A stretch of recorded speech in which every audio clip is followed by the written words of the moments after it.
Yeah, so I think it's kind of neat to talk about how we met, and I'd like to be like really honest about how we met, because it's sort of it's an unusual thing, and it's not it's a way that I haven't actually met someone else, and it's a way that I haven't been able to develop anything like that into a friendship or relationship. So we met at Whole Foods. Yeah. Right? Like I don't know, 6 months ago or so? 5 months? In the summer. Yeah, something like that, right?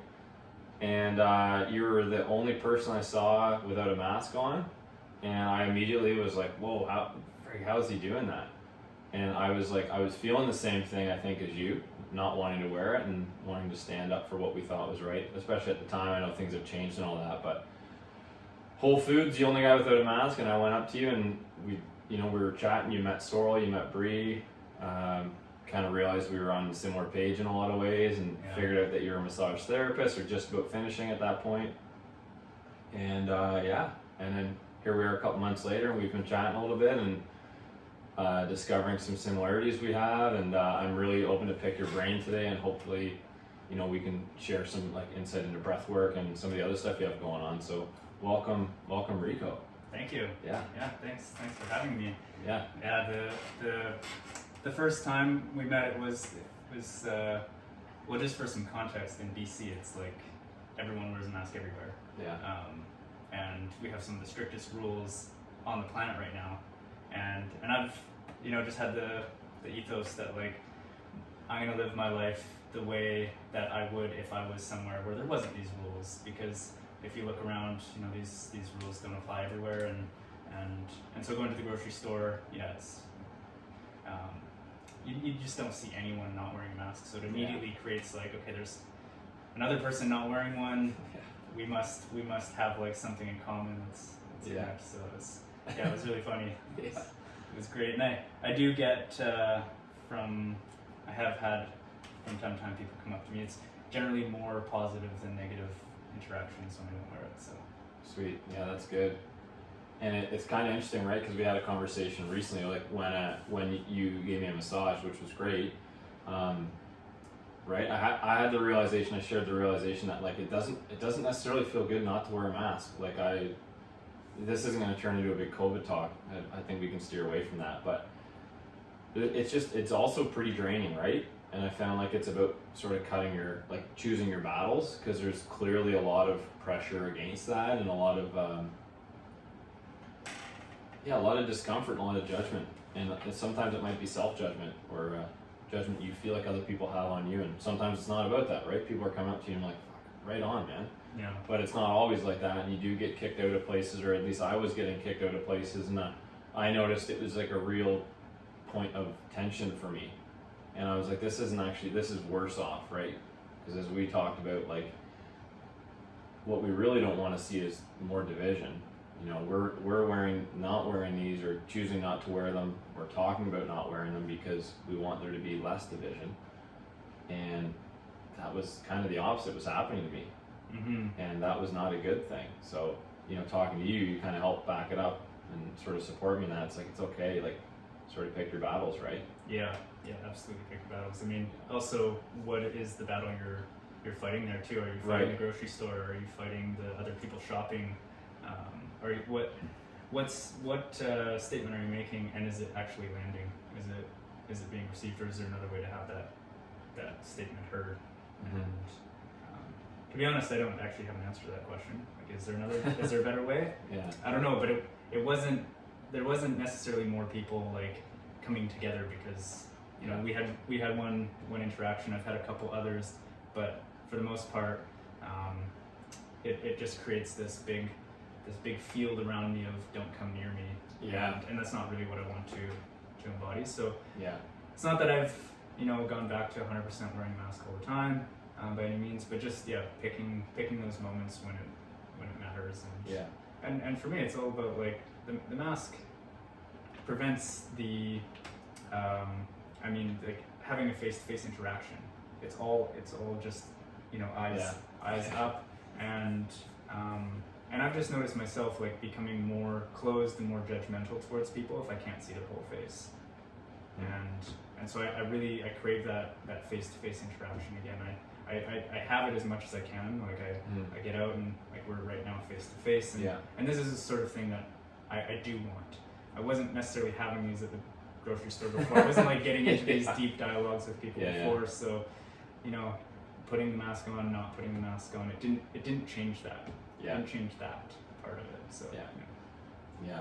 So how have you found your massage therapy? Let's dive into that. You're a fairly recent graduate, right? Yeah, I graduated in December. Right. And I actually don't 3 months ago? my first board exam to get regulated is this week. Right. And then I have 2 more in March as well. So you're dysregulated. I'm dysregulated, totally. Yeah. Trying to solve that. Totally unregulated right now. I'm so ungrounded right now. No. Why did you decide to get into massage therapy? Well, I've been working with people for a long time with diet, fasting.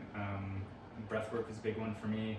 I've even been running Men's Circle for the past 2 years, and a lot of my offerings were kind of on the fringe, a little bit outside of what people are normally going for their healing. It's not stuff that's necessarily recognizable. They don't have a context for it. So I found when people would ask me what I do, I'm giving a lot of explanation. I'm not just saying I do breathwork. I'm explaining what breathwork is. I'm not saying I do men's work. I'm explaining what men's work is. With something like massage, people just know what massage is. Yeah. And because of that, you know, my friends who are massage therapists, they just have a full schedule. They're working full time. They get as much work as they want. And I was kind of doing this thing where I was doing a lot of hustling. I was putting myself out there constantly. And the amount of effort that takes took away from being able to just really hone my practice and my services, and you know, doing odd jobs along the way to kind of like supplement income. And I was ready to step up into like a full-time practitioner, facilitator, just working on my offerings, on my services. And the best way to do that is to have like a stable, grounded practice, right, and build off of that. And so massage offered that. It's a really solid foundation for doing breath work, for doing men's work, for coaching. Anything I do on top of massage is actually just building my own practice. And as well, it was a deep dive into anatomy and physiology and exploration into the body that I didn't know as well. So, you know, I had my trainings and what I'd learned before through my teachers that I'd worked with, but then this was like a really deep, intensive for 2 years learning about the human body. And so now everything that I learned from that I can take to breathwork, I can take to men's work, and just really expand it. Fasting, like I can build off of that into these other things so much with so much more awareness. Mm-hmm. Yeah, that's a good idea, right? Just to pick something that sort of, you know, relates to all of them. Like clearly, breath work is really important. Massage, and you're a healer, and you're doing body work. And where does men's work come in? How does that sort of tie into massage? To massage,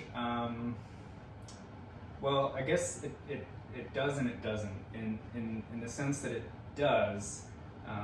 Really is around what my interest with massage is. So I mean, you could go see one massage therapist and their practice will look very different from the next, and everyone kind of finds a niche that they like, and for me a big one is just nervous system regulation, relaxation, letting the breath, letting the nervous system just settle. And with men that I work with, I'm doing that just through different means. You know, if we're sitting in a men's circle and someone's having a lot of challenges in their life, like the group is there to help resource them. They can access a level of resourcing that if they were in that state of stress at home by themselves, isolated from any sort of community, they're not going to be able to process the events going on in their life that are causing that stress. So same with massage. Someone has pain, stress, injuries, just emotional, energetic tension in their body, and they come in for a massage, they're going to be able to access resourcing that they wouldn't if they tried to just stay at home, isolated, not receiving the touch they need. Right. So there's like it's a bit of principles follows the same principles, Mm-hmm. and at the same time, like, it's an embodiment thing for me. If I'm working with people on a daily basis, just helping them to regulate their nervous system, helping them to resource, let go, see things more clearly, Mm-hmm. move with more grace, move Right. through the world with more grace. I mean, that's that's exactly a what good I'm helping them do. So Right. it's an embodiment thing as well as following the same principles. Yeah, I'd say that's really that sounds exactly why I came to you. I was like, yeah, there's some tension and stress, but I'm like, I haven't been fucking touched in a while. Like, just the fact that it's like skin on skin, it's like someone helping you in a different way. It was like something that I hadn't experienced in a while, right? Through this kind of drought for the last 2 years of, you know, not just purely COVID, obviously, but that hasn't kept everyone from touching. But yeah, I felt like that was very healing in that way. And it was very like, you know, obviously purposeful and yeah, like really, really needed. And I could totally see why that could relate to your ability just to heal and hold space, and how that sort of relates to greater men's work. Men's work for me isn't popular at all where I'm from. Maybe it's because I wasn't really aware of it, so I'm not really thinking about it or searching it out. But I didn't, at the time when I lived in Ontario for like most of my life, I don't even know if I had really heard of men's work too much, or known of any circles out here. I'm sure partly because I'm now involved in it, but I'm hearing a lot more about it, and like at least maybe the people that I'm tuned into. I have another friend that's a massage therapist who also goes to a men's group. Was introduced to a men's group through another person I know. Like, it seems like it's a lot more. Is the island a lot more progressive with healing? Is that a fair statement? Maybe, I don't know. I haven't spent like any time in. Well, I've seen very little of Canada and Right. no time in Ontario, so I can't necessarily compare from experience. Yeah. What I've seen here though is the men that come to my group are looking for brotherhood, and that's such a nebulous term. Like, what is brotherhood? It kind of sounds edgy. Like, it sounds a bit even dangerous, or like Clicky, maybe even just some made up word, like it doesn't really exist. But regardless of that, when I say the word brotherhood to men, generally there's some intrigue, some resonance, some desire, some craving, or like big resistance. Like, oh, that's scary. I don't want that. That sounds untrustworthy. Why can't women be involved? Why is this a gendered thing? But essentially, the word brotherhood brings up a response in most people. Right. Very few people hear the word brotherhood and they're like, whatever, it doesn't mean anything. Neutral. Yeah. Yeah, and so like whether there's resistance Right. or there's desire, both of those are good responses, because it indicates that there's an absence of it, or that the men that have it don't generally come to me. So Right, yeah. maybe other parts of Canada have more of that in other mediums, maybe not. I know that here there's a particular desire for like skilled, mutually respectful and connected, also structured means of connecting. Right. There are a lot of men's groups that pop up. I've sat in, probably a dozen different men's groups that Really? pop up. Yeah, and the reason I'm not sitting in any of those anymore is because all of them have stopped, dismantled, or there's probably only one that didn't dismantle, but it was drop in. So I dropped in, and then I decided not to go back. Right, it dropped it. Yeah, and so there's a lot more desire to have men's circles and meet with men and be together than there are actually continuing ongoing opportunities. So maybe in other places that desire is there. There's just even fewer opportunities than there are here. Yeah, maybe, eh? And I noticed, like, you grew up here, right? On the island. Yeah, Campbell Like, River. Born and raised, yeah. So we're a couple hours 3 hours from Campbell River. Yeah. Is that about right? When I first moved here, and anytime I visited, which was like maybe only twice before, what I noticed right away was like I was the fastest driver on the road, like that kind of thing. It's like, that guy's from fucking Ontario, he's in a rush, right? Like, I immediately felt no one's really in a rush here, which is a huge feeling.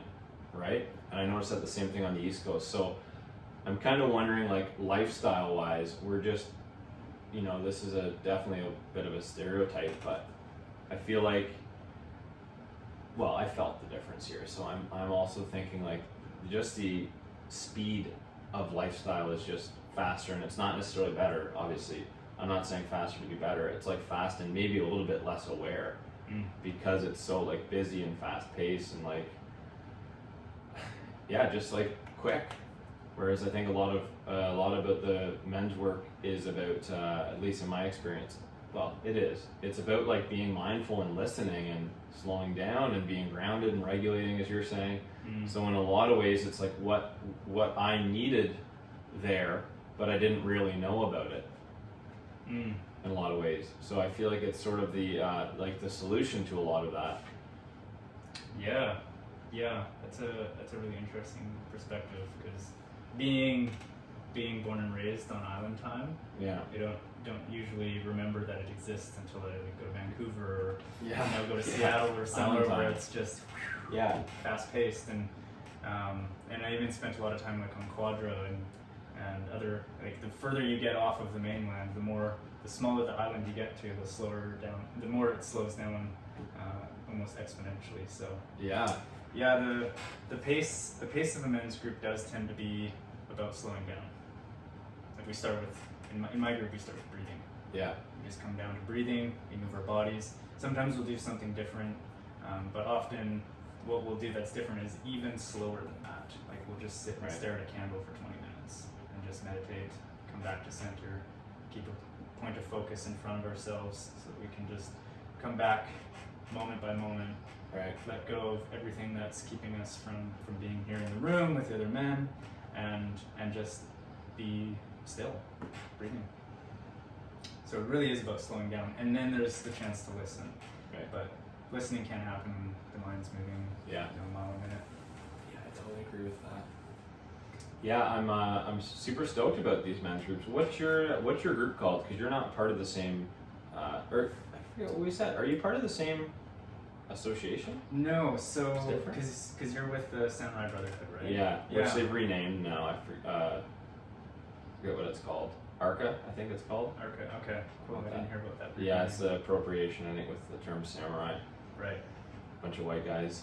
So it's like, yeah, okay, fair enough. Fair enough. Yeah. So I'm with my brother, and it's just us two right now.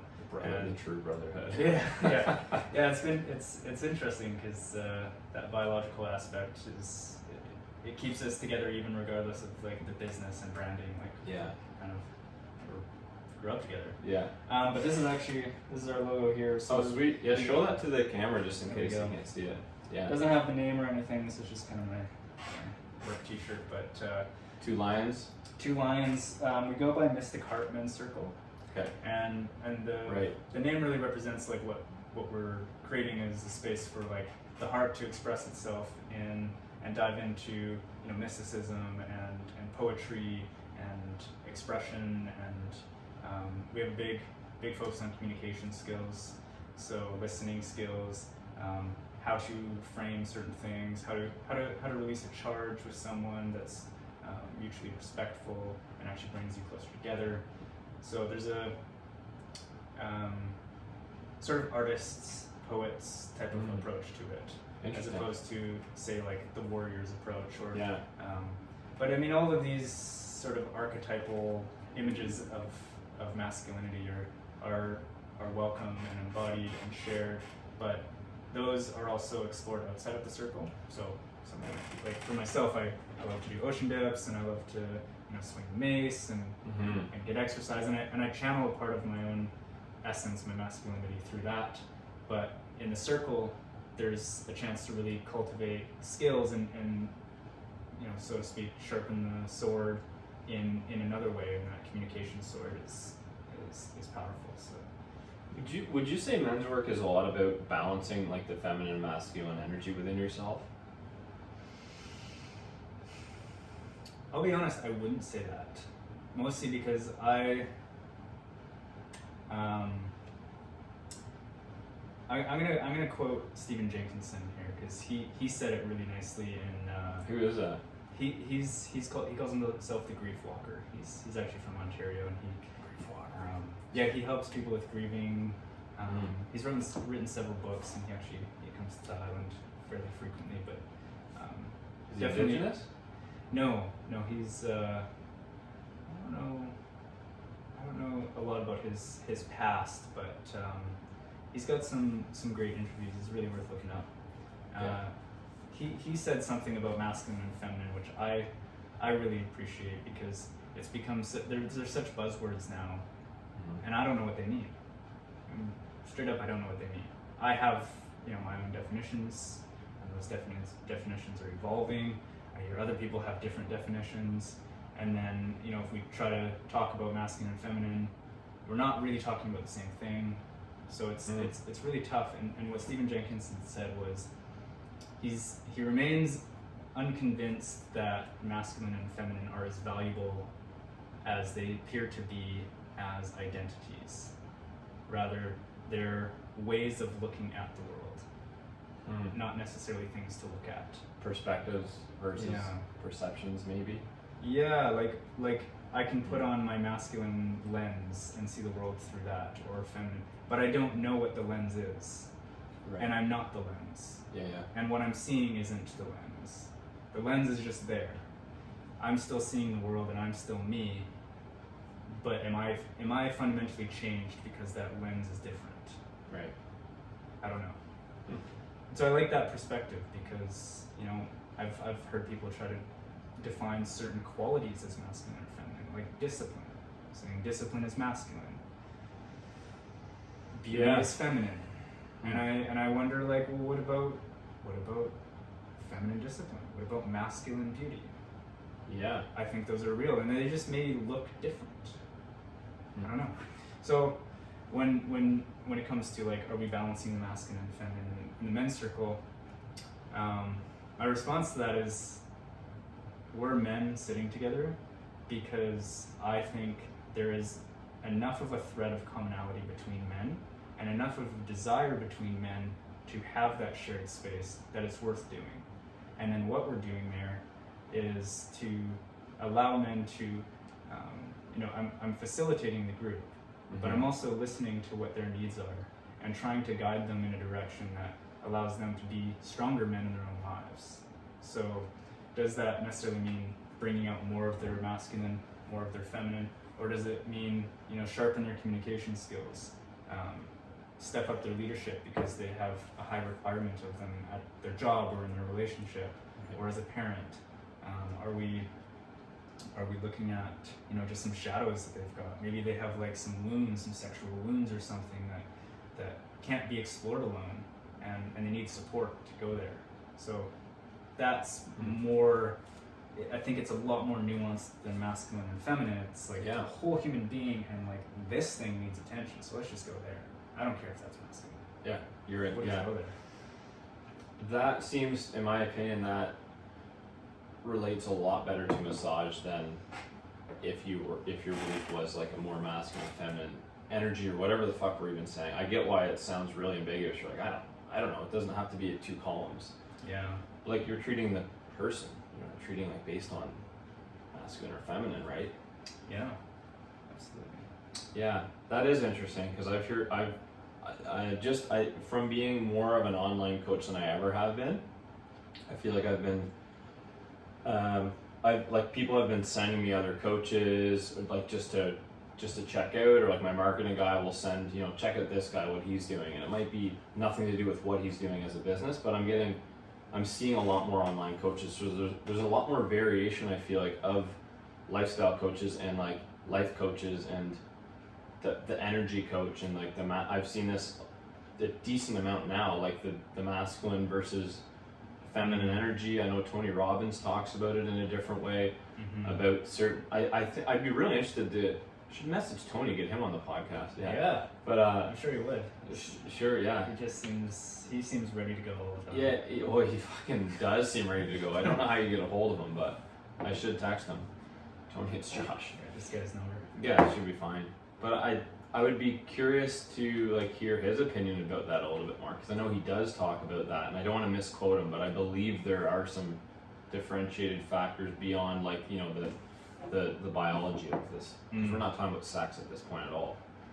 No, totally. Yeah. Yeah. And that's one of the things I find interesting about this is, so we already distinguish masculine and feminine don't necessarily mean man and woman.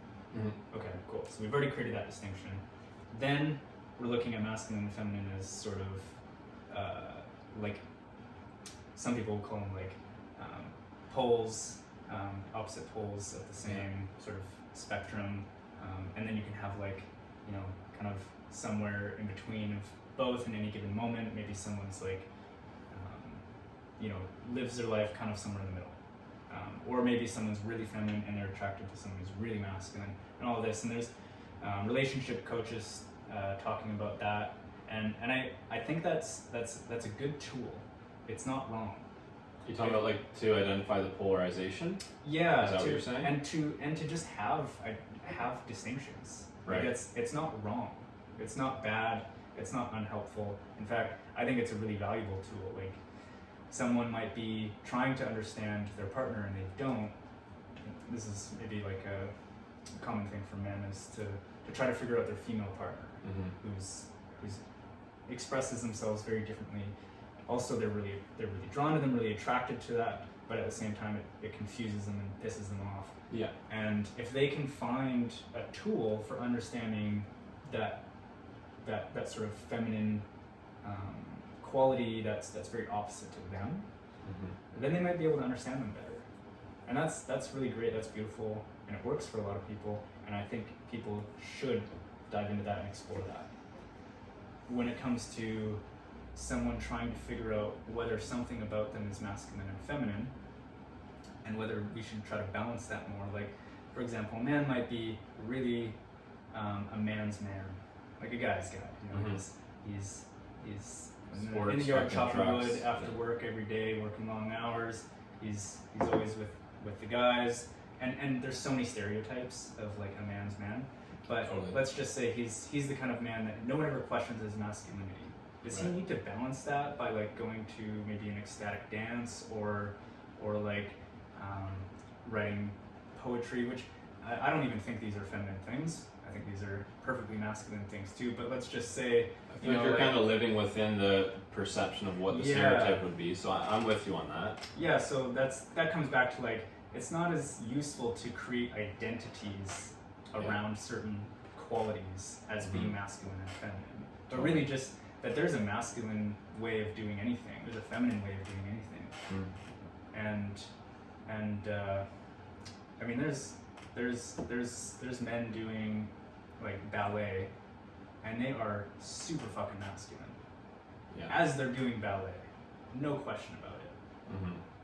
So I think that you can't necessarily define qualities or behaviors or certain things, but that you might be able to attune to another person from those opposite ends of the spectrum, or somewhere in the middle, or at the same spot, but that you can mirror each other's energy, and that I think is really useful. So I think when people do create definitions, it's a tool, and it's fascinating.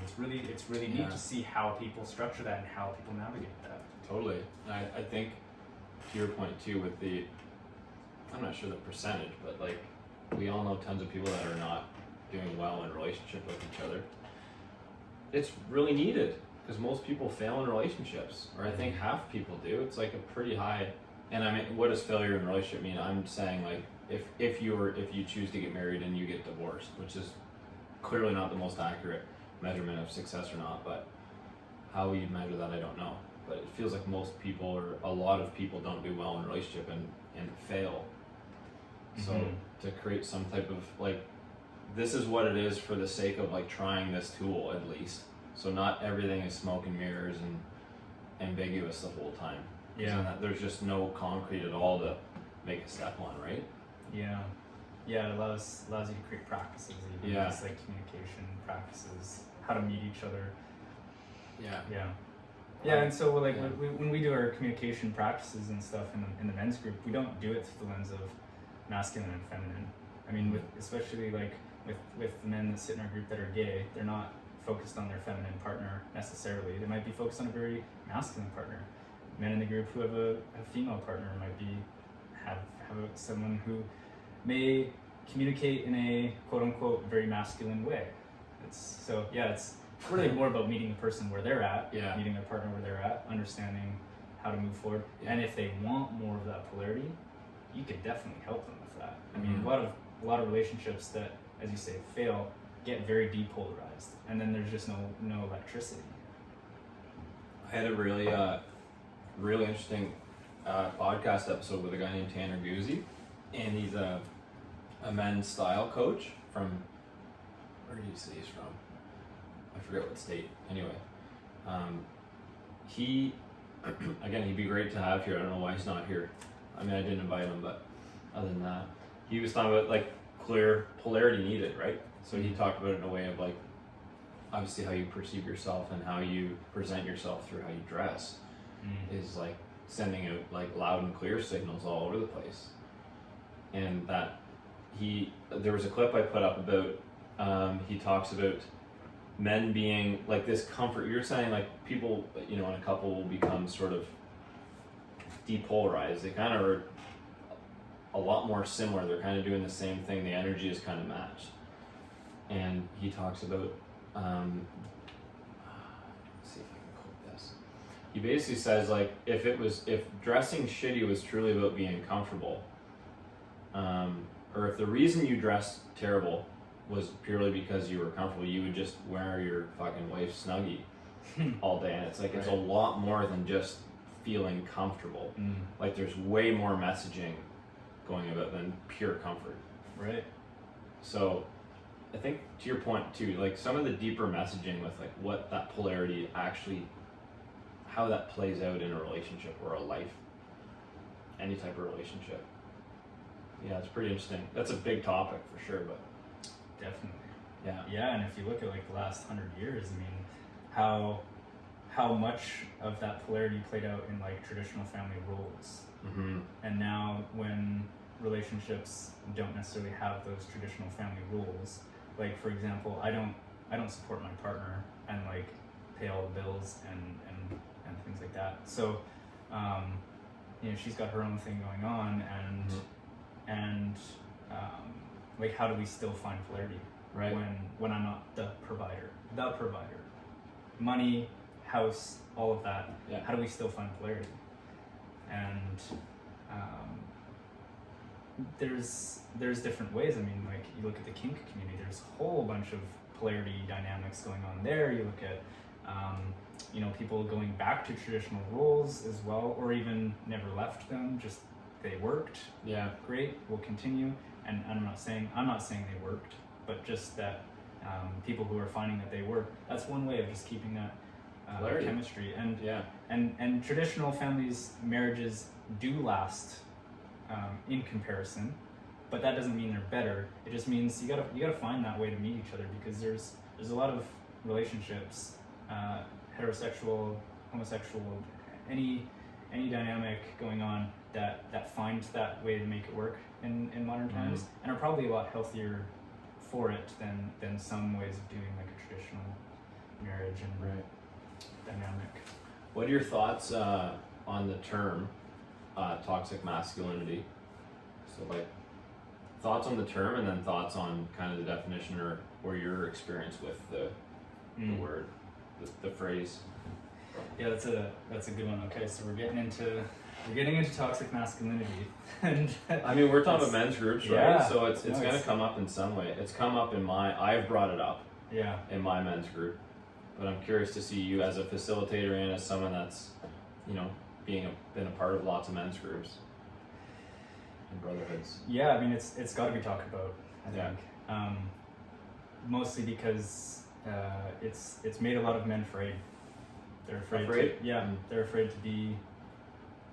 afraid to be toxic, and it's so loosely defined the first time people hear it that it's like, oh shit, how do I avoid being toxic? How do I avoid being dangerous? How do I, you know, be a good man? There's no definition for a good man, but there's a definition for a bad man. And so that new definition of a good man needs to be also there to move into.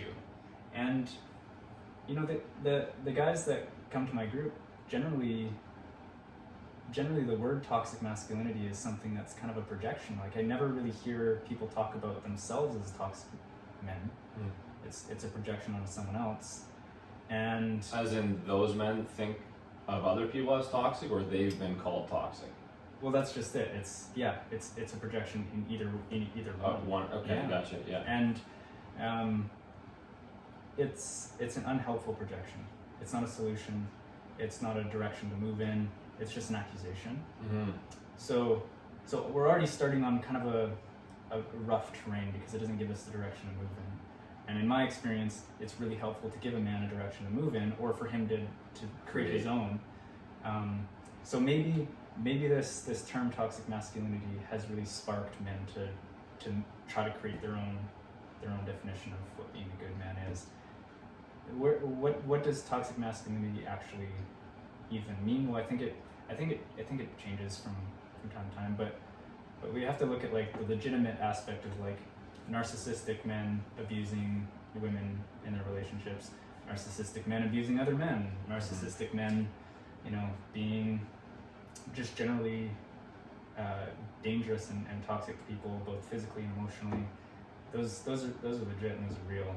And as far as that term has actually created change, it's definitely created discussion. I like that thought. Yeah. But that's sort of what my brother and I are doing, is creating a wide enough net to catch men who fall in those sort of waves of whether that's like a cultural trend like Me Too, right, or whatever pushes a man outside of his comfort zone, will catch him and say, okay, you're recognized as a man here. We can help you. Yeah, you're safe. We're going to help you rebuild, or yes, create purpose, or move towards that.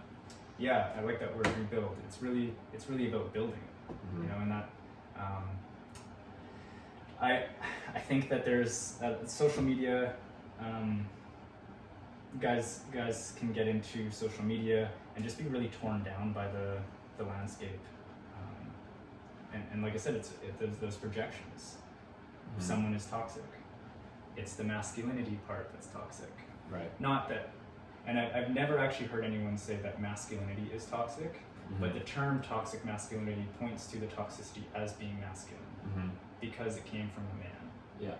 And I would argue that narcissism and other the actual like mental health disorders, these are actual disorders that cause people to lack empathy. If someone's a sociopath or a narcissist, they lack empathy, they can't connect with people. That's not masculine. Yeah, that's not one or the other, that's something else. Yeah, absolutely. And I haven't seen any definitions of toxic masculinity that weren't that lack of empathy. You haven't heard any definitions where they talk about lack of empathy being a characteristic of toxic masculinity. And that I haven't heard of any examples where that wasn't really the root problem. Somebody's behavior hurt someone else because they didn't empathize with them. So there's clearly a dissonance there then. Yeah. The thing, what I really like about what you said is you took a real like neutral approach to it. Part of it to look at like, has it, it's not is it good or is it bad? Has it just helped create some positive change? And you're like, I think it's created some discussion. And here we are. Yeah, here we are. Yeah, totally. Yeah. It was just like the Me Too movement. I mean, it encouraged a lot of people to speak up. Fucking sweet. Yeah. That's awesome. That's really, really good. And if there was any harm done in that, whether like false accusations and stuff, which I've heard people talk about, like that's terrible, no doubt. But and it's not like, oh, but this was good, and oh, but that was bad, and you have to weigh it. We don't have to weigh it. We can say this was good, and we can say that was bad. Yeah. And just separate it. Yeah, it doesn't have to be an overgeneralization, right? Absolutely. Yeah, I feel like it's a narrative that I've heard a lot. I've heard it about me. I've heard it about other men. I see it on social media. Blah blah blah. And again, this is from this is from only my perspective. But I feel like it's starting to shift. I've seen some female psychologists, I think, and maybe some therapists, female therapists, women therapists, talk about how, like, as women we also need to support, like, men when they're in change, like when they're rebuilding. Like, we need to also support them. Yeah. I'm not sure what that means, what it looks like exactly, but there's not really a whole lot of negative connotation with the word support. I mean, we can all take a pretty accurate guess of what that might feel like, being supported. It might not look like the same, but I think that's really important. There's a, have you ever heard of Jackson Katz? No. This is getting down the rabbit hole a little bit, but talking about gender-based violence on women from men, or men against men, so either. And at least that's how it was explained. I'm not sure. I'm not going to get into like different like binary, non-binary for the sake of this conversation. But he talked about it being a men's issue. It's like we need to help men. We need to help change men, right? Like that's the issue. But he's also a man talking about that and talking about all the structures, infrastructures that are in place that really support men in sorry, I'm going to use the word supporting in the backup. A lot of the infrastructures that are in place that teach men really like to go down that path. And it's like it's not like the man, it's not the man's fault, it's not the boy's fault. Like he's you know, we have, it could be a fault of parenting or teachers or coaching or religion or like, I don't know, social media I guess is its own thing. But like it's really like we need to help men, and that's I think that's just another leg of why I think men's work is so important, because we can the healing aspect of it, right? Like we all do shit that's fucked up, or things that we're, you know, maybe we were ashamed of or we are or whatever, but it's like, well, what am I going to do now, and how am I going to change the territory in front of me? And I think for me, especially when you start having kids, we have one, that becomes more paramount, because you're like, holy fuck, I have someone that's looking up to me every second that he looks at me. He's analyzing, who is my dad? And especially a boy looking up at his dad, because Stroll's a boy, right? It's like there's a lot of onus on, like, I need to be whatever my definition of a good person is, whether it's a good man, yeah, but like I need to be a good person and I need to be better. I think that's really important to have like some take some major responsibility as a parent when you're raising kids in that way.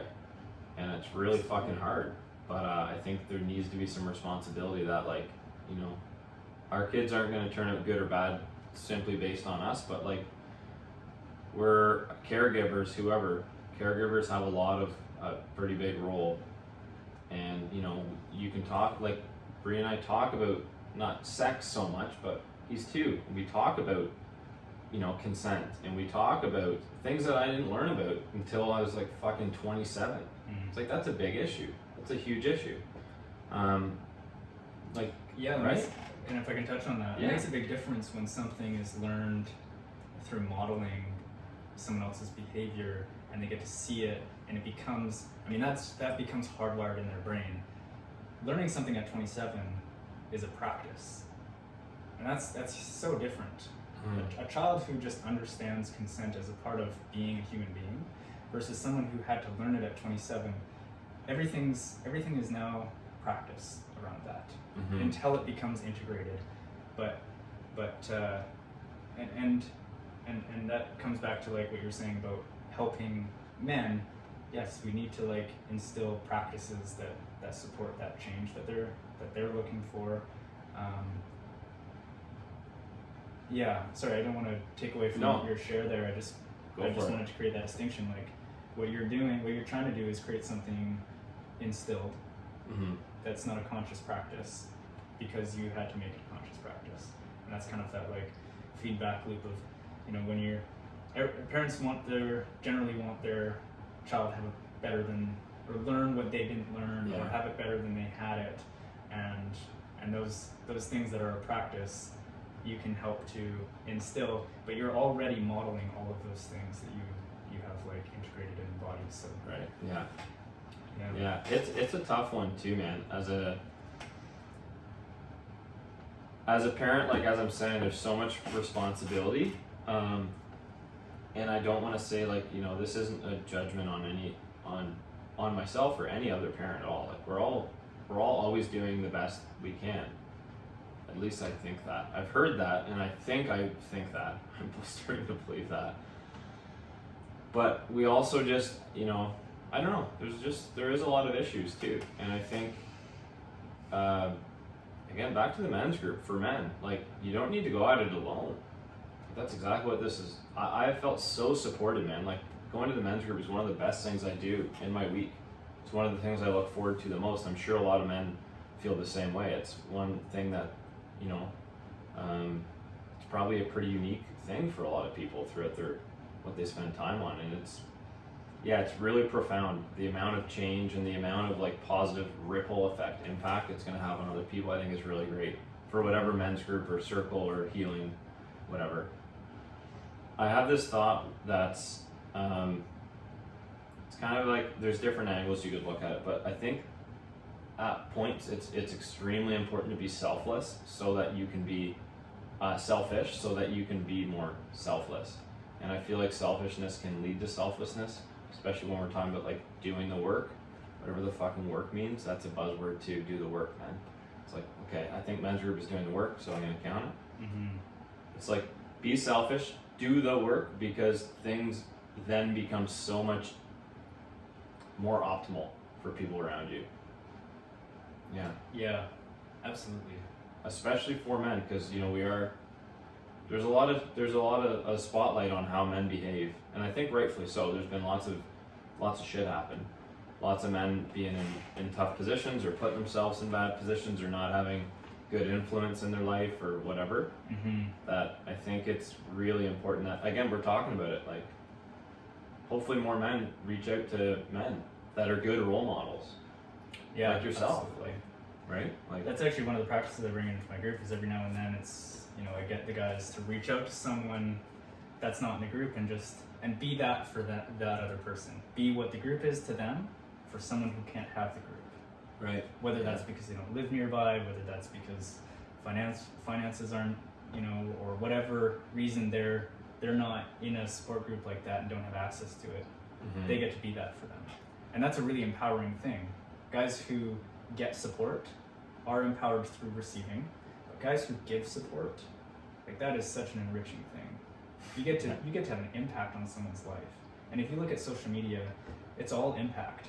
Everyone's trying to have an impact. Everyone's trying to make a statement, to get out there, be in the world. That's true. But when you can really touch someone at their core and you can empathize with what they're going through, and just even if you didn't really give them any direction to go in, or they're not going to make any changes, them having that experience of being seen and being heard is meaningful to them, and the person who gave them that's a really enriching thing. So I encourage everyone in my groups to just do that as often as you can, but then I'll specifically set like a timeline and a mission around it. Like, you have to have a 2-hour phone call with someone this week.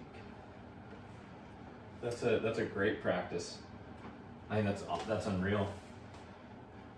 One thing I noticed about the men's group too, I think it was maybe just a little bit more highlighted for me, is the power of not giving advice, because that's challenging. It's certainly challenging for me. I can mean that as a coach and just someone that likes to talk and communicate, and someone that's trying to better myself quite often. It can be challenging not to give advice when you feel like your advice is what they need, but that's again down to like the consent piece and listening, and just I'm sure this is the same in yours. A lot of it with the group that I'm a part of is like, well, what do you need before I start fucking barking down what I think you should do, right? Sort of eliminates judgment and puts a gap in there and creates a lot more space.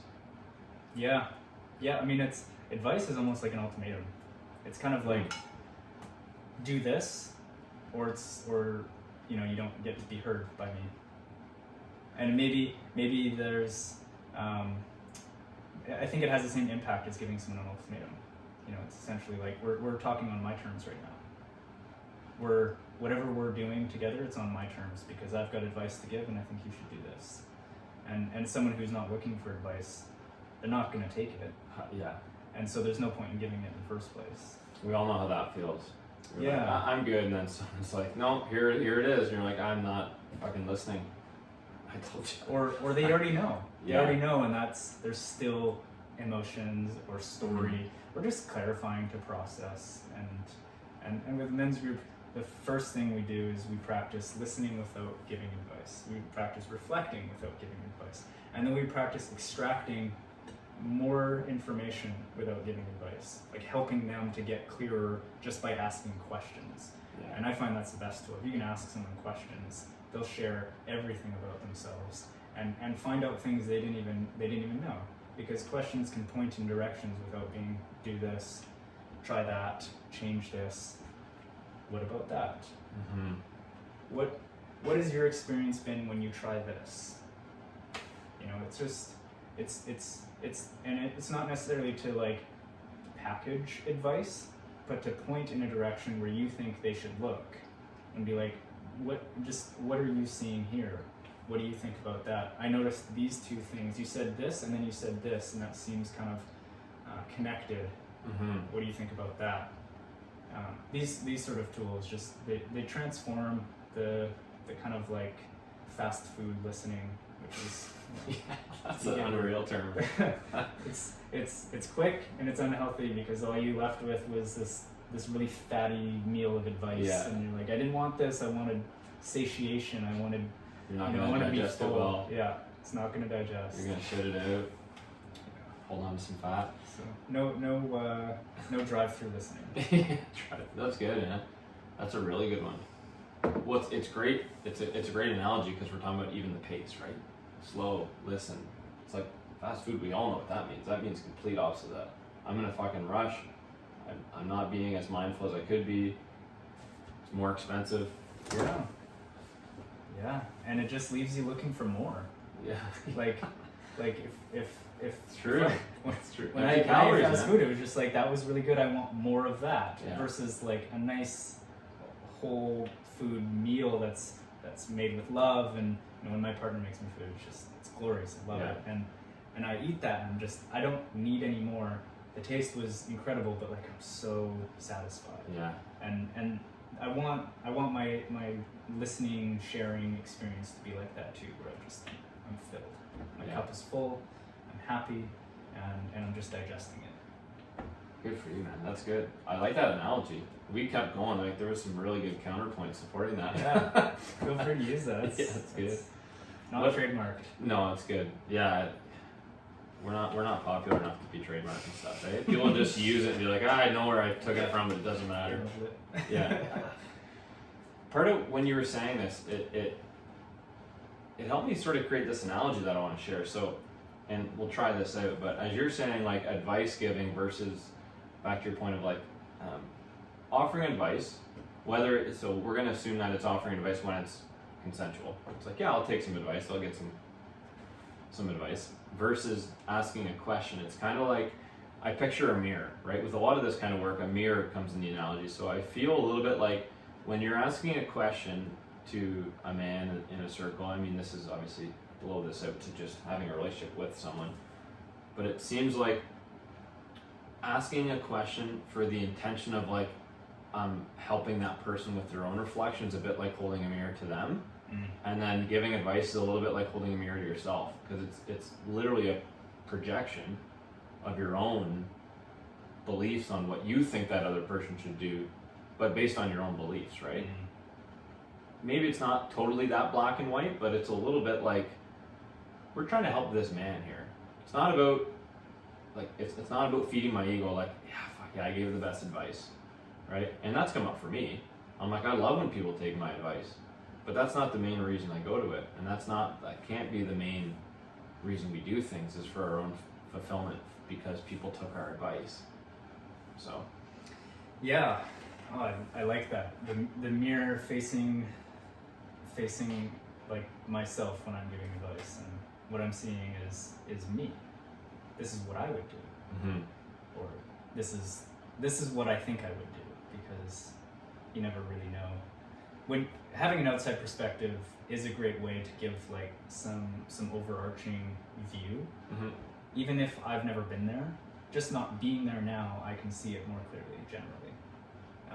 Whether that's like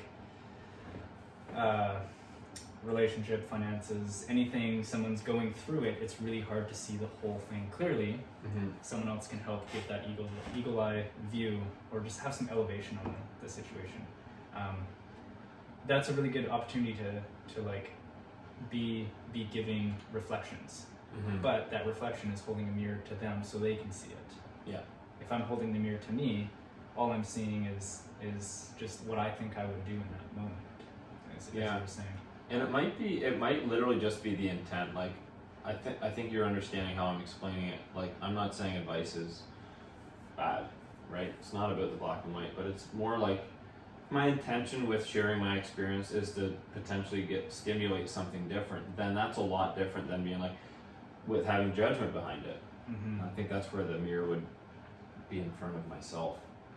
Yeah, right. Absolutely. So maybe it's just intent. I think also just recognizing even that advice is a lot more rarely helpful than it's given is a good place to start. And I've still given a fair amount of advice since recognizing that that's true. And I still get back from time to time that it wasn't helpful.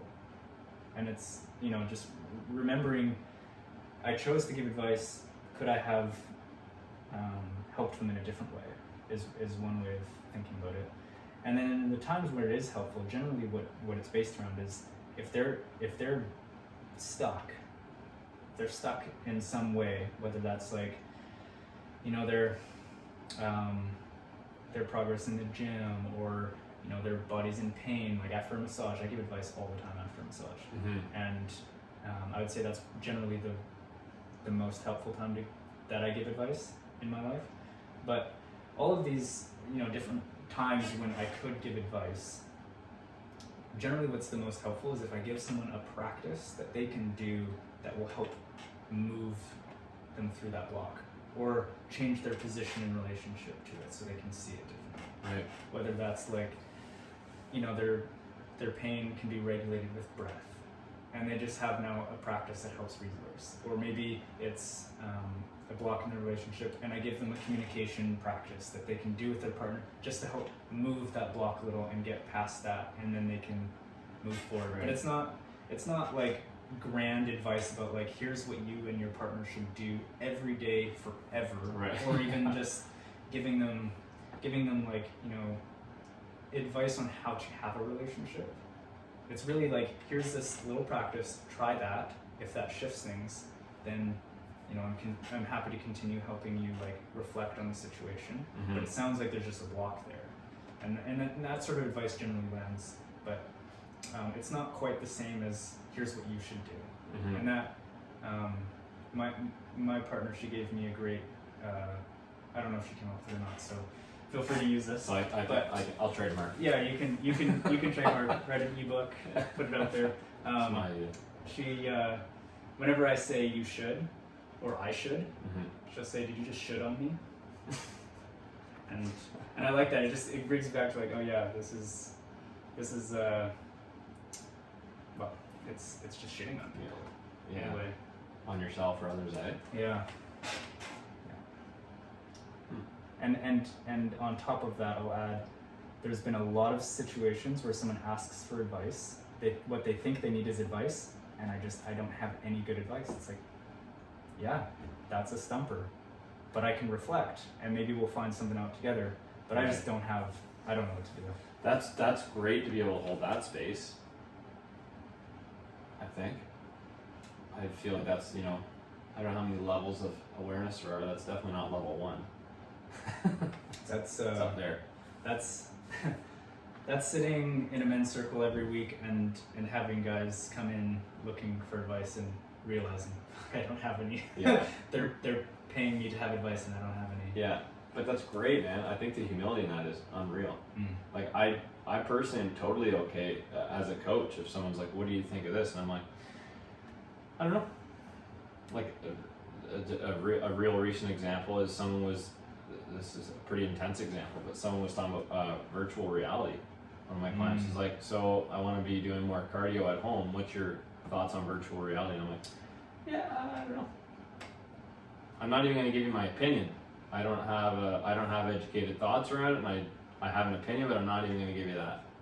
Yeah, and so I opened it up to some other people, and she got advice from someone else. But that's a tough one. Yeah. There's not a lot of science around it. Maybe it's not like super mainstream to be talking about how fitness is going to be integrated into virtual reality. And then yeah, I have my opinion, but no, I'll just keep moving. Yeah, it's an unusual one. It is, right? But it was recent, so I wanted to bring it up. Cool. What's your breath practice like right now? Right. Like my personal one, or like with working with people. Let's start with your personal stuff. Maybe like the type of breathing, where it came from, why you do it, what it does. Sure. Well, I initially just became aware of like using breath as a practice for various different reasons through yoga. And I think a lot of people start there. A lot of people experience it for the first time through some sort of yoga practice where you're just breathing the whole time continuously. And that plus movement and sweating and all of that bring up, an altered state of consciousness, which is very blissful, all the endorphin releases. And so I initially came to it through that, but then got into like more specific breathwork practices personally, just doing like Kriya yoga and stuff that uses a lot more intense breath, and then found that people have been using breathwork to facilitate trauma release, and that was something that was really fascinating to me. Seeing a therapist at the time, just trying to like work on some of my own traumas, and I came to finding actually my brother found this teacher, and he was a male teacher, and that was important to me. Just seeing a male therapist was really helpful for me at the time. Just being able to resource through a male body. I was 20, so having an older man to like just connect to was really healing in itself. Plus the breath that we were using to help facilitate even more healing. So I did a training with him just for myself. I was like, I'm gonna access this level of healing. It was super profound. They use the breath to activate the energy that's stored during a traumatic experience. And then when it's activated, it's helped to move through movements, through making sounds, through even just letting out like a full emotional expression, whether it's like pounding a pillow or screaming, and then also using just some body work too, because sometimes the energy moves and it gets stuck here, and it's like, oh, I can't move through this, and so body work can help like open up the body and allow that energy to move. So this whole system that he was teaching was what I wanted to experience for myself. So I went for 2 weeks and just did this deep dive into my own breathing and releasing, and had the most profound experience of my life. More than psychedelics, more than it was really transformative. And what I also got to see was I witnessed other people go through a transformation, and just seeing people go from even just like jittering while they speak to just having a calm, present conversation like we are in a matter of 2 weeks.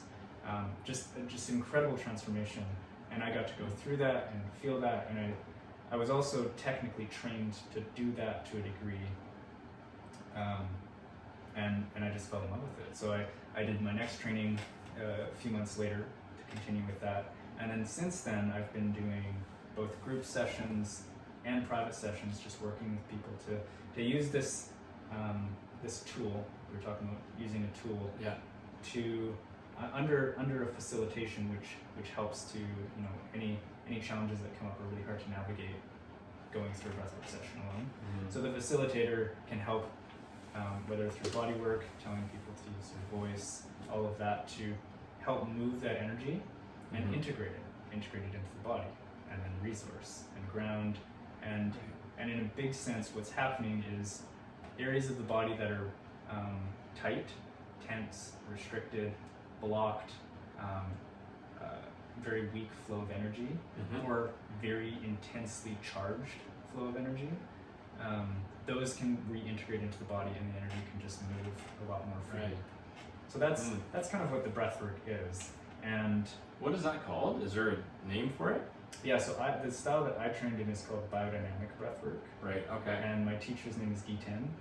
And so he goes all around the world and does these trainings, and they're incredible. He does them in beautiful places. And Is that I'm thinking of something called bioenergetics, like that shaking sort of realm. Does that fit into that as well? it does, yeah. It's actually one of the tools that is used in this whole system. Like he was a massage practitioner for 20 years, and then got into breathwork, and then included all these different things. Like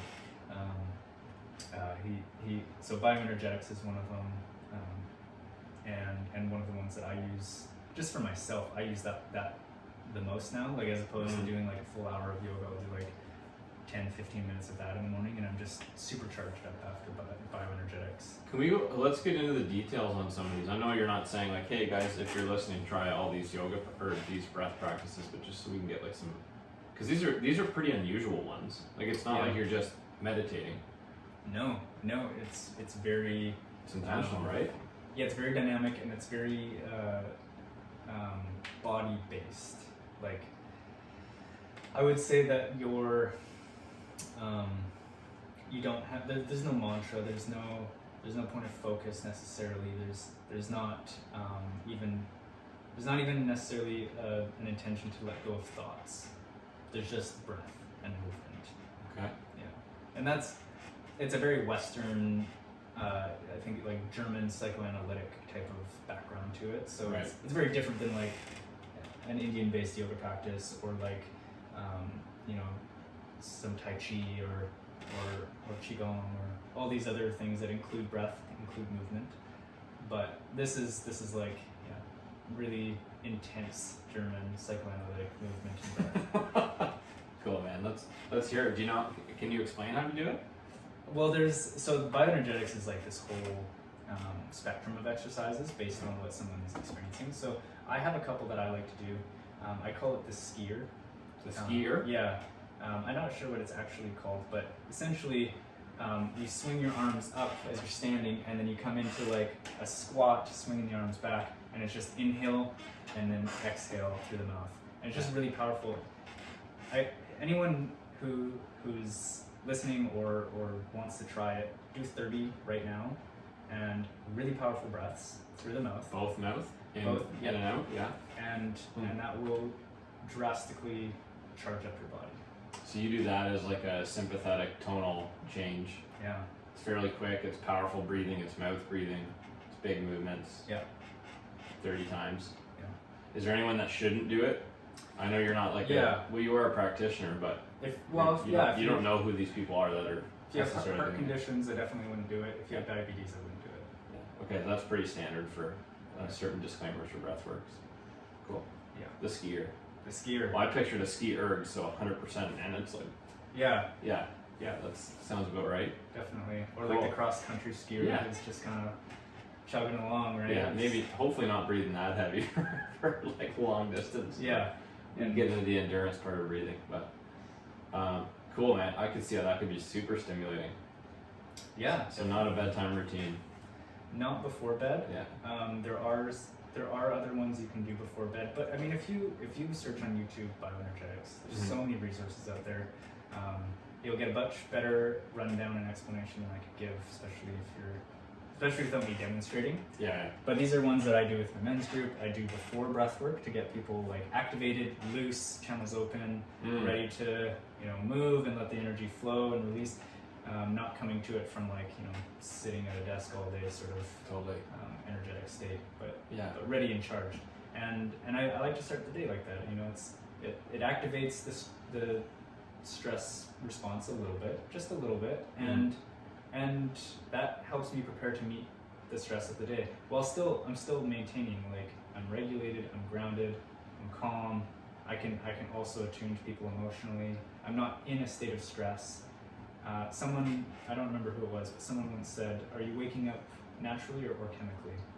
And that first hit of coffee stimulates what this breath does, but this breath allows that grounded, calm, serene state to coexist. Yeah. And to shift back and forth is easy because I'm not hopped up on stimulants. I've just woken up my nervous system. Yeah, you know what? There's a really good, I think, a really important difference to draw between like waking up from breath-based stuff or feeling stimulated from breathing versus stimulating from a stimulant or an external substance, or a substance versus no substance. And I found this anytime I did any cold water work, any type of breathing at all, and there's like just what you said, there's tons of resources, just search it, right? There's a lot of stimulating breath work, but it's not stimulating, it's at least for me and people I've trained at this point, I don't think there's been one example of someone being like, I'm too stimulated or I feel anxious now. And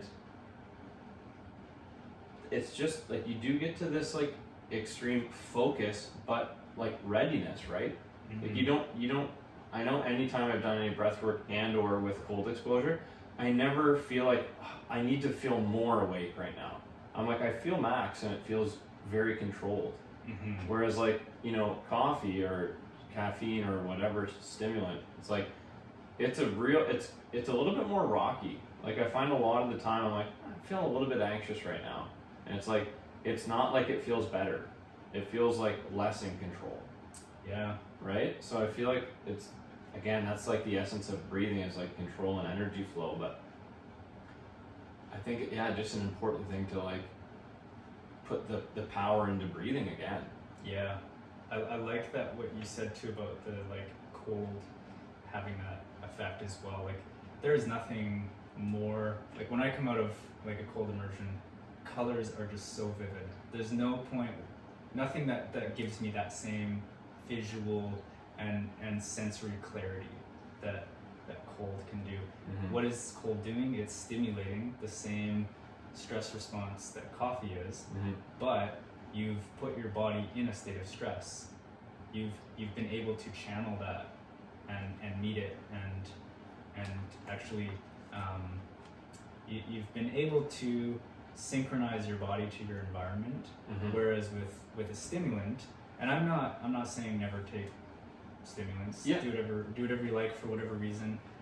But just recognize that the stimulation that comes from, like say coffee or an energy drink or sugar, or they stimulate parts of the brain and parts of the nervous system, and they won't stop stimulating them until the body actually metabolizes all those chemicals. And with breath, you can change your breath. You can and like you can change your breath on a dime, right? You just stop breathing the way you were and change it to something different. And if you're going through powerful inhale and exhale through the mouth, and you switch to slow breaths through the nose for 4 seconds, hold for 4 seconds, exhale for 4 seconds, hold for 4 seconds. That 4 breaths like that, guaranteed your nervous system is going to already start, if not like have completely shifted into a new state. Cold, you get out of the water, you're like, whoa, I'm clear. Your body immediately starts to adapt and to regulate your core temperature. Not only that, but you're getting like the circulation increase from both the breath and the cold. And then with the arm swinging, you're actually, and the squatting, you're getting the blood moving through the whole body. Right. So you're getting your heart rate going, like anything that you're doing that involves using the body and getting that endorphin release from moving, breathing, being in nature even, just all of that gives something that your body is attuning to rather than stimulated by. Yeah. So it's kind of like natural versus substance, I guess, because it's not an internal versus external when we bring nature in, other than we are nature. So you're breathing, you're taking that air in. Yeah, that's a good point. I used to describe cold dips We used to just run and jump in Ontario. It's different. My practice is way different now. It's literally from jumping to now it's like gradually walking it. So the pace has changed. But the effect is still the same. It's just controlled differently. And it's like, it feels like 5 Red Bulls without a crash. And that's what I love about, again, breathing cold stuff. It's like, there's no crash to it. It's, your body completely just regulates at the perfect fucking off ramp or on ramp. It works. It's a natural, perfect load or deloading. Yeah. Right? Whereas coffee, you can generally tell where you're like, at least for me, I know lots of people, it's like, oh fuck, I could really use another coffee. It's like, yeah, it's because, that you've worn off that or you're desensitized to it or whatever. Same with Red Bull, you usually crash after. 5-hour energy, it's like, right. There's a window there. Yeah, the price to pay for that is pretty high. Yeah. Like the energetic price. Totally. Yeah, breathwork, man, breathwork. What's another cool breathwork practice you do? Is there something unique? Well, okay, so I gave you one that wakes you up. Maybe I'll give you one that like helps to regulate and calm down, because part of the work that I do with people is like helping them find tips and practices that they can incorporate into their life that help them regulate the intensity of their life, whether that's stress from work, whether that's even just like, having a bit of a mental breakdown.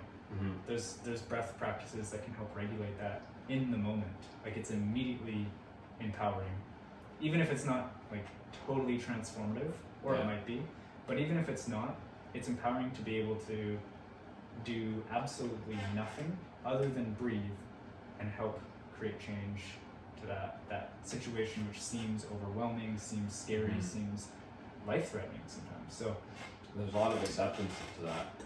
There's a lot of acceptance, right? Yeah, I'm going through this, but I'm going to do this for a minute. Absolutely. Or whatever. Yeah, it's truly meeting life. Yeah. It's breathing it in, right? And so let's get into the practice that I like is to first notice the breath. I don't love to tell people to change their breath when they're in that kind of state. Change your breath when you're fine. So you're talking about nighttime routine, or like parasympathetic, or you're talking about going through like a particular immediate bout of stress?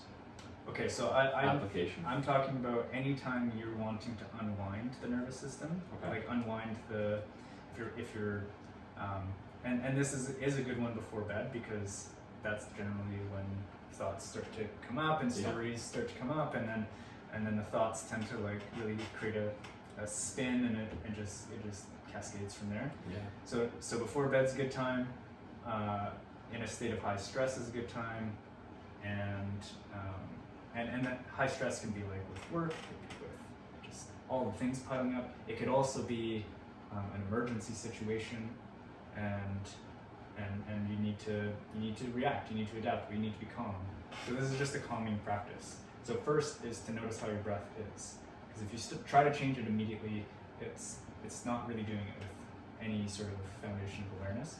So just notice where the breath is at, and take a few breaths like that, but consciously. So let's say I'm having, whether I'm having a panic attack or really stressed, and I'm like noticing that my breath is really high up, that it's really short, and I'm breathing through my mouth and that sort of thing. Yeah, shallow. Maybe I take 4 or 5 of those intentionally. That's what my body's wanting. Okay, I'll give it that. And then now I'm in control. Now I'm there with it. It's not happening to me. It's not just happening. I'm rolling with this. And then maybe recognize what might be more helpful. Maybe I need to slow it down a bit, or maybe I need to change to nostril breathing. And you may even be starting at nostril breathing. It may already be fairly slow, but just meeting your breath where it's at. Just noticing and doing a few of those same breaths intentionally before trying to make any changes. So that's the main part of the practice, because you can take that from how I'm breathing right now, which is catching a breath in between talking. When I'm listening, I'm breathing through my nose. It's pretty calm. It's pretty relaxed. I can still bring my awareness to that and take those breaths consciously, and that just feeds my nervous system. I'm resourcing that way. Like I'm getting more comfortable in my body, I'm getting more comfortable in my environment just by being aware of how I'm breathing and choosing to breathe that way. And then if I want to make changes, if I'm like, okay, what kind of state do I want to be in? I want to be more relaxed. I'm going to take a nice deep inhale, and then and I would work towards this. If you're starting with mouth breathing, high up into your chest, slow it down. Start breathing through your nose, but don't force yourself into a very slow breath. Right. Progress slowly. Getting to.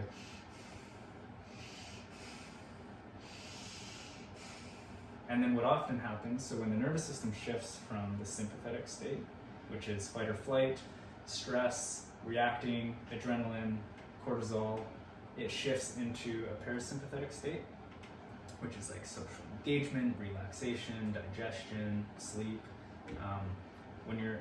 When that shift happens, what often happens is another physiological response, which is a big sigh. And as you're slowing your breath down, you may notice that it goes, and then you get this nice deep inhale.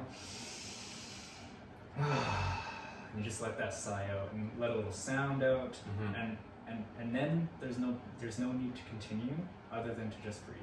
But you've shifted. So is that sigh pretty paramount in that? Is that eventually the objective? No. The objective is to come into a state of awareness, relaxation. Okay, To regulate. Right. So come down. And that sigh generally indicates that it happened. But the goal isn't to sigh. Don't think about forcing it. If it doesn't happen, you're not still stressed necessarily. But if you notice the sigh, that shift has happened, and then you can just let it go and move on. But I think it's pretty common, it's pretty natural for, as the breath slows, for the breath to get more full. And as it gets more full, it triggers that whole expansion triggers that nervous system to shift. It's like, and then even before the sigh, there might be like a second inhale, like like where you get that, you fill up, right? You get that extra little bit, and just tips you over the top, and like, oh, that was good. That was a good breath. It's interesting because there's so many similarities with the breath work I do, right? Or the breath work I'm hearing about, which it's great. It's like a lot of this fucking breath work. I'm so pleased that it's popular and it's getting more popular, right? Because it works, and you're not selling anyone on anything. It's just like, no, you have the tool within you. Yeah. We'll just learn this little practice, right? Yeah. So that's all great, but like it's still interesting how simple all the practices have been so far. Like anything that I've learned, it doesn't really matter who I talk to, they're all like, yeah, it's for the nervous system regulation, these nerves innervate here, it's for this kind of thing. Like I started learning like some quite unusual stuff when I went into this Art of Breath course, because it talked about, this was really interesting, and I'll have to look it up to see if there's been like further studies, but they studied, I wouldn't say anecdotally, they had some type of mask on, I forget, it measured the gas offloading from your exhale, and they called it the dog walk, because it was essentially, that's what the intensity was. He walked his dog around a circle, a pond for 5 minutes, exclusively exhaling through his nose, and then he did it again, exclusively exhaling through his mouth, and they found that there was completely different gases released. So at least at the time, and I don't want to quote them because I don't know if it's like, okay, eureka, here's the evidence, but at least during that study, they found that exhalating during your mouth has a higher burning of carbohydrates, which means it's a way less sustainable type of breathing, regardless of the intensity of the exercise, versus more exhalation through nose corresponded with higher burning or offloading of fat, which we know fat as being a way more sustainable resource for longer bouts of endurance.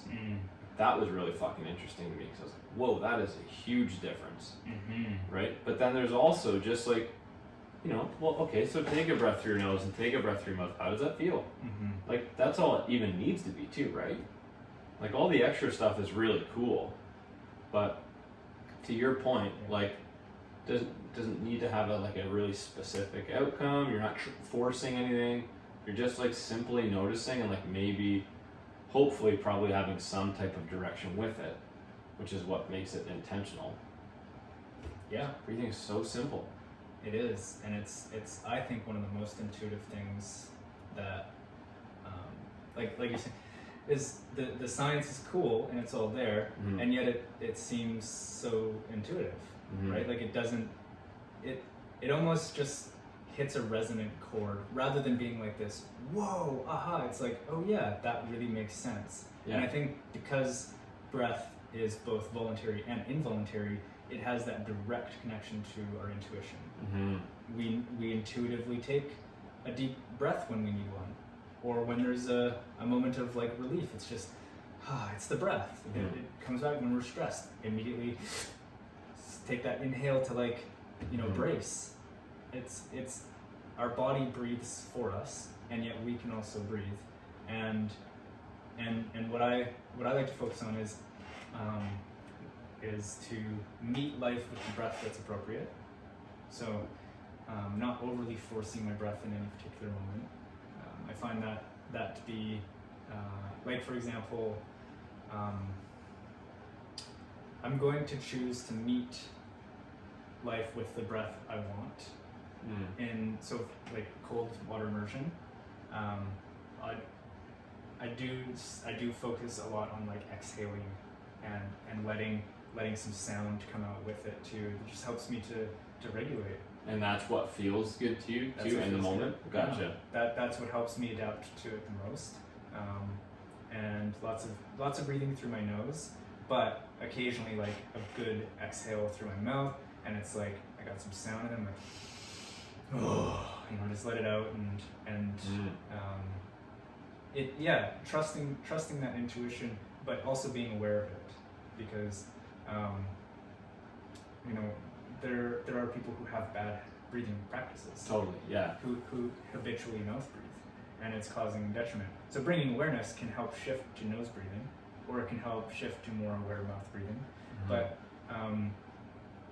trust the intuitive aspect of breath more than trying to like force a change. Is just my main practice. That's really interesting, because it does partly contradicts something that I was doing. So I want to bring this up because it's interesting, but it also made me think of there being two angles to intentionality with breathing. So say you're doing this cold water, I said that really weird. Say you're doing this cold water, right? And how I would generally do it is I go in and I have an intentional breathing practice that I know is going to help me regulate. Versus, and it's not necessarily an opposing thing, it's just slightly different. It's like knowing what you know about breathing and then going in and just sort of meeting your breath where it's at, and not necessarily being like, nope, try to do this breathing, try to do this breathing. It's like, it's not the same thing. They're both intentional though. Yeah. That's kind of interesting. Yeah. It's one of the reasons I don't do Wim Hof before doing a cold immersion. I'm not against Wim Hof at all, I think. Yeah. In fact, I love his mentality about it, which is let the cold embrace you. Be surrounded by the cold. Don't fight it, you won't win. Like just meet it. Meet the cold. Stop telling yourself it's cold too. Like just go in the water. Yeah. That sort of mentality. I love that, and I approach that, but I just don't hype myself up with a bunch of breath before. I just go in. Yeah. And I met a couple different women that were doing ocean dips at the same spot that I was, and I talked to one of them, and she just, I was going in and staying in for like, I was dunking my head and being like, oh, this is really cold, and running out, and it's like, yeah, it was like really tough and warrior thing to do. Yeah. And then this older woman in her 60s comes down, and she goes into the water, goes for a swim, walking in nice and slow. She spent 45 minutes swimming in the Pacific Ocean, where I couldn't even stay in a full minute. Yeah. And then so I talked to her, asked her, I was like, what's your process? What do you do? How have you been able to do this? This is so far beyond like my concept of understanding. You don't seem like this elite athlete who can do these incredible feats, but that was amazing. Yeah, for sure. And she goes, oh, I just love the cold. I just let it embrace me. I don't fight it. It's like, oh, that sounds familiar. Yeah. That sounds like what Wim Hof was saying, and I wasn't listening to that. Obviously, I was resisting, and that changes. So now, you know, I've got a practice that allows me to just go for a swim, like enjoy it, and not do it because it's tough, not do it because it's intense or hard, Yeah. but that because it feels good. Yeah, and those other things are maybe there as well. You're just not using that to identify with it. You're not Yes. doing the water to make you more tougher. Yes, It's exactly. like, yeah, oh yeah, my body's gonna get more resentment, but I'm embracing it because it feels good. Right. Right. Yeah, kind of comes back to that whole thing about like identifying with like Yeah. masculine or feminine, and like trying to identify what those are, and like saying that cold water is really tough and intense. Cold water just is cold water, Yeah. and I can go into it with any sort of relationship to it that I want. I was clearly misguided in my Yeah. assessment of it before because Yeah. this 60-plus-year-old woman who's just enjoying it as if it's tropical water Totally. Yeah. has a different perspective of it. She's wearing a different lens, Yeah. and she's relating to the experience through that, whereas what I was doing was hyping it up and making it scary. Yeah. That's legit, man. That's a good takeaway advice. It's like all our perspective too, right? Yeah, and the breath is like, I think the medium that, or the portal between perspectives. If we're in a state of like really high stress, adrenaline, fear, and then the breath changes through awareness, and then consciously changing it to reaching a state of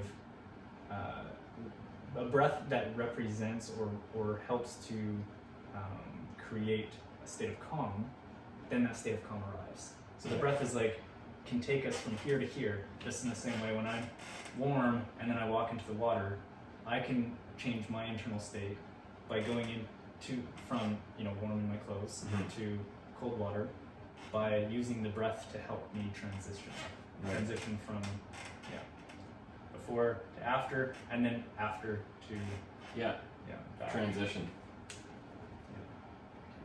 I feel like that just came full circle.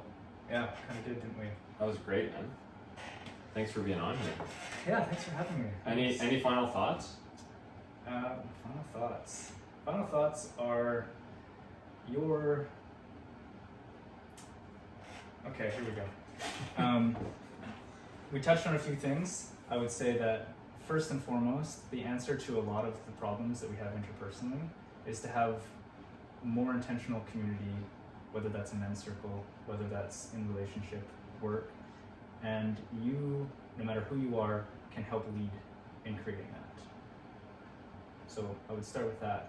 Second, on a personal level, one of the most empowering things you can do is to explore your own breath awareness, and just have fun with it, enjoy it, get immersed in the fascination that breath is, because that can be your best tool in stepping into that leadership, and just don't limit how much your life can transform by those two simple things. So that's my final thought. Down. All right.